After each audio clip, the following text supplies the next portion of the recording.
Hey, good morning. So service today is going to look a little differently. We just got to show you a really cool video of all the things that happened in the Dominican Republic, and we thought it would be really cool for you guys to have a chance to hear from some of the people that actually went. So each service, we're actually going to have different people in these stools. So if you'll want to see all of those interviews, make sure you catch them on YouTube or Facebook after the service. But today we've got Candace and we've got Kevin, and I am just so excited for you guys to get to be a part of this moment and hear what they've got to say. So let's just jump in. Share with me maybe a couple of the good moments that happened on the trip. So I think one of my favorite parts, just to start off the week, was really cool to attend their worship services there. So we had one on Sunday and then one on Wednesday night, and it was really cool just to be in like a body of believers that you have no idea who they are, but you're all connected by our faith. So I thought, and with the music, it's obviously different because it's all in Spanish, and they were speaking in Spanish, but we had little headsets that we could listen to the translation and whatnot. But just that was really special to get to worship with them, and some people singing in English or Spanish, like if we knew the song lyrics. Another favorite part of mine was just playing with the kids and getting to interact with them. And every day, like when we went to a new place, the kids were always just having a great time with us, and the boys, some of the boys would shout in Spanish, "Caballito," which meant like little horse, and they wanted to get on the shoulders of the guys and have them parade them around and stuff. And then finally, I got to go to a pregnancy care center, and we got to watch them give ultrasounds to some of the younger moms there. And it was just a blessing, I think, for them and for us, just for them to get to have that experience like that they might not have otherwise had. Cool. What about you, Kevin?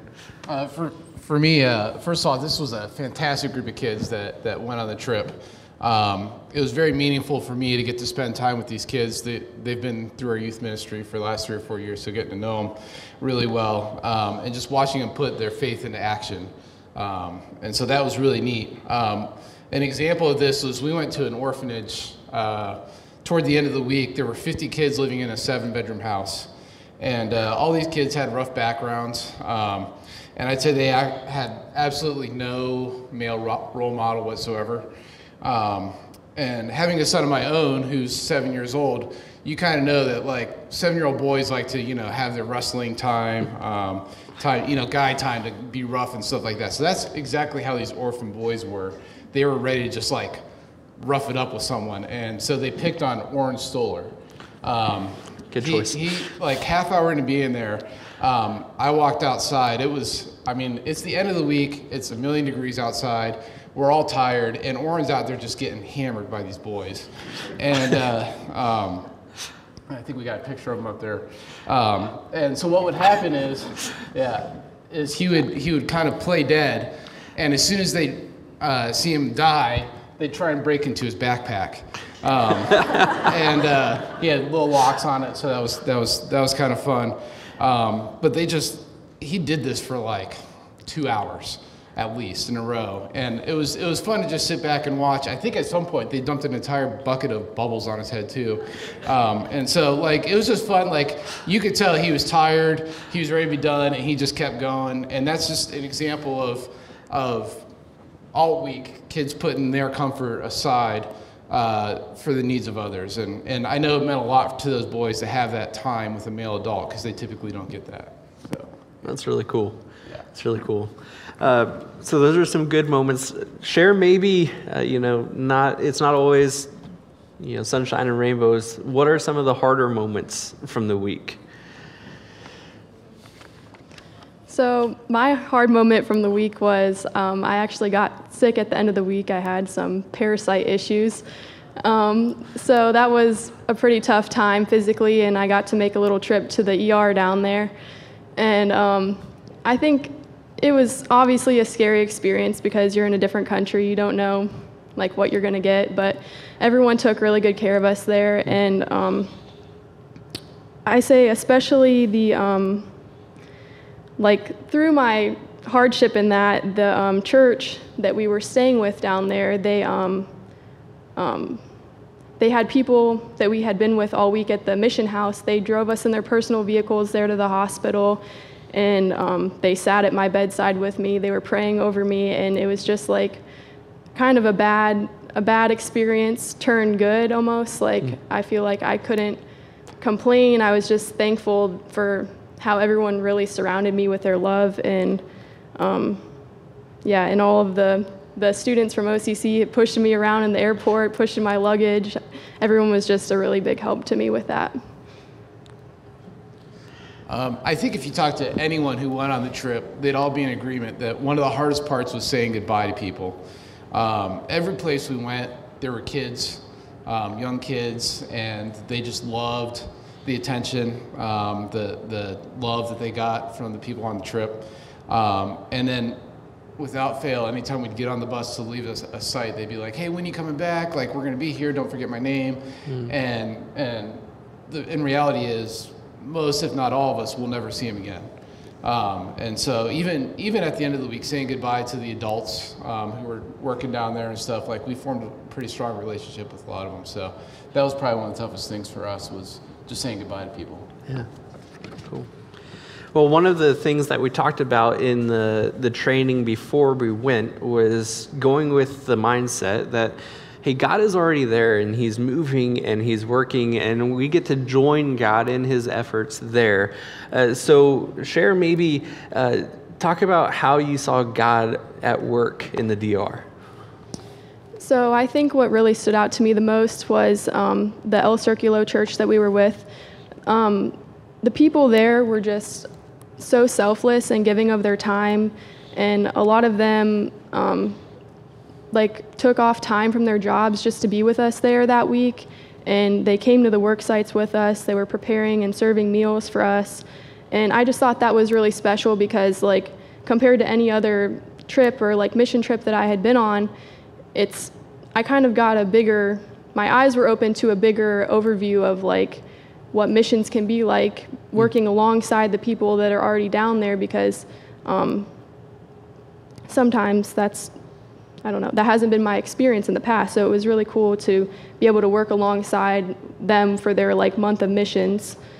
And I think just really how they displayed their love. And like, for example, the women at the orphanage that were taking care of the kids, like there's so many kids and so few of them, but you know, that's their daily in and out job, and they just really did it with the love of God.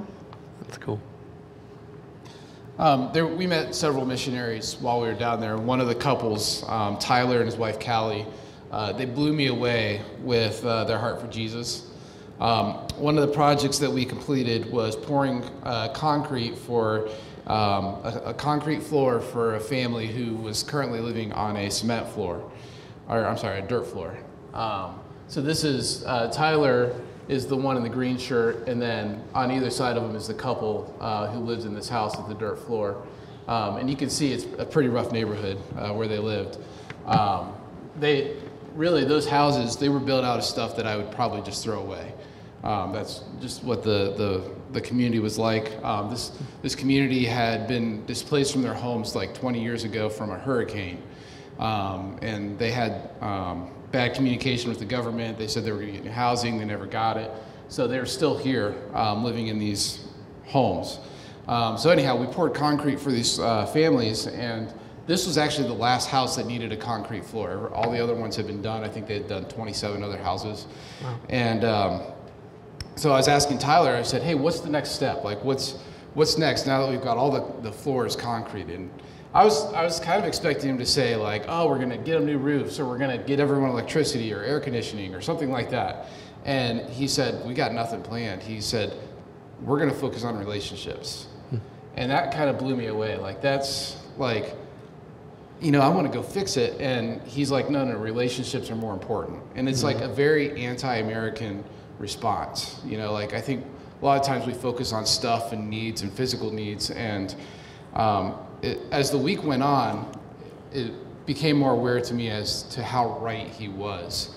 on building relationships. We wouldn't have even gotten into that community right there if he had not built the relationships that he had with those people. I mean, they all looked up to him, and they all went to him, and stuff like that. And so just the whole community aspect that they had built really was probably more of a blessing than even a concrete floor. So. That's cool. One last question here. Sadly, we're running out of time a little bit, but tell me kind of briefly, how did this trip affect you specifically and personally? How's it going to affect you moving forward? So I think that just through like my sickness and just getting to experience everything that we did, I think that the trip really made me learn like my dependence on God, and like it's not all about me. I can't do it by myself. And also just like being really inspired by everyone around me, and inspired to make more of an impact on our own community here and not just focus on missions that are so far off, and how we can just put that into practice in our daily lives. And it's not like something that I should just check off and just like, you know, have that to-do list, but just how we can treat people in our daily lives and like serve them. Cool. Kevin? Yeah, I'm in agreement. I know Candace talked about El Circulo, and like those people just blew me away. They have time commitments. They all had full-time jobs, and they put all those things aside to help serve us and serve their community. And it made me realize that like we tend to make serving a checklist sometimes of like, hey, I met my quota, now it's someone else's turn to serve. And the mission is a lifestyle principle that we talked about before and on the trip really came to light with that group. And so I realized that I could be doing more. I can make excuses, oh, I'm too busy or whatever, but they showed that if you make mission your lifestyle, that yeah, that's the most important thing. And so I want to do a little more of that. That's cool. Any last closing remarks from either of you? I just wanted to thank everyone who supported us, you know, financially. You guys really went above and beyond and always do a great job at that, especially for our youth. And I really appreciate that. And it was overall a really great experience. Yeah, I'm in agreement. Without you guys, this trip would have been a lot tougher. The one thing is we did get stuck another day, and because we over fundraised, thanks to you guys, we were actually able to like afford meals and stuff when we were stuck in Miami for a day, and that was not an expense we were planning on. So yeah, we really appreciate it. Man, that's cool. I mean, can we just give it a round of applause for them being up here? This is cool. And as we reflect on these stories, I'm reminded the one thing that I'm hearing is how much God is moving and working, and how important missions is just for a lifestyle of living out your faith daily. So what we're going to do now is we're going to take a moment just to watch an announcement and bumper video. After that video, I'll stay on the stage. I'm going to give an abbreviated sermon, and then we'll continue with our worship. But thank you for Candace, thank you for Kevin, and thank you to all of you who joined us in prayer and support throughout the week. Let's turn our attention to this video.